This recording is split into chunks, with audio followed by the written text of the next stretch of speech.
very small vintage in 2009.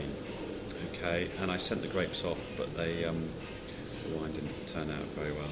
Which I learnt a lot from that experience. I learnt the fact that you have to love your wine, and you put so much work into the wine. The wine evolves in tank, and as you work on it, and if it's not your wine, well, it wasn't my wine. Yeah. Sorry, my wine went away and it wasn't their wine. I don't suppose they loved it quite like I loved it. Are they? No. And also, it wasn't on a cooling system, and it fermented in 5 days. Oh. And the aroma's, a little bit volatile when you're bubbling carbon dioxide through it and Just heating a it up. tad. So it wasn't great. But I learnt from it that all the things that you shouldn't do. So hence, when my first vintage in 2010 here, yeah, it would be better. And you said you were blown away. No, I literally was, especially the Pinot Gris. Yeah.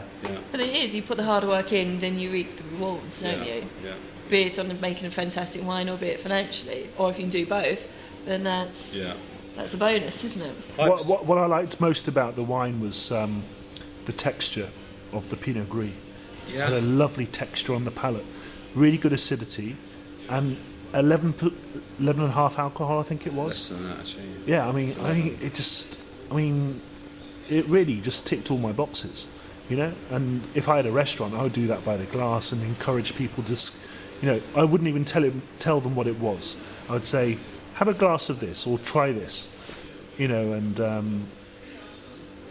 completely blow them away with enthusiasm and with passion and say, this is what a talented English winemaker is making in this country with Pinot Gris, and 11.5% alcohol or something. 10.7, but yes, it's 11.5 this year. Actually.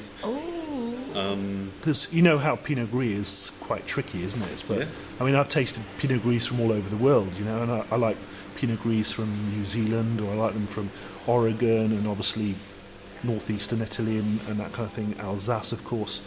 But I mean, you're getting sort of up into sort of 14% alcohol. So why did you choose Pinot Gris? It is a difficult grape variety to grow, or did you just feel this is what I want to do? What made you decide on your selection of vines? I didn't know it was a difficult variety to grow. Oh, right, okay. I knew it wasn't the easiest variety to grow. They're much easier. I knew the easy varieties. I knew Pinots are the harder varieties, especially still. Bacchus is quite tricky apparently as well, isn't it? Bacchus, Bacchus. Wasps like Bacchus. That's the problem. We get Bacchus. Too many wasps. Yeah, Bacchus is easier than Gris, but the plant takes such a long time to grow as well. Pinot Gris plant, and it hates bad weather at flowering. But next year will be perfect. So don't worry. I keep saying that each year. It will. So yields are terribly low. I think not only I put in the work, but I also had luck, and I think there were a couple of elements of luck I had. First bit of luck was the site, the free drainability of it. When you go there, you'll look at the site, and you'll pick out the best bits, and you pick out the worst bit. Right. And the worst bit is where the Pinot Gris is. So that's a bit ironic, isn't it? So it's not much of a slope, but you don't like to make it easy for yourself. No. Well, I didn't know the Pinot Gris. I didn't know. You're the one who went to Plumpton. But on the south, on the nice slope, on the warmer, hottest area, I put a bit of Pinot Gris, and then the Pinot Noir and the Chardonnay and the Dornfelder, and then a bit of Blanc. Okay. But yes, I had lots of Gris and Blanc, and I put the rest at the top. So do you actually mix? Do you vinify separately with your 2 parcels of Gris, or do you combine them together? Because that's maybe why you've got such a texture in your wines. Well, interesting. I did just blend them together. Do you know, I have to say, there's a little bit less. As I said, it's more luck than. Okay. It's not luck. There will be years when I can do that. Of course, we can do what we want. Yeah. And we only pick when it was right. But strangely, the north side, the top side did ripen.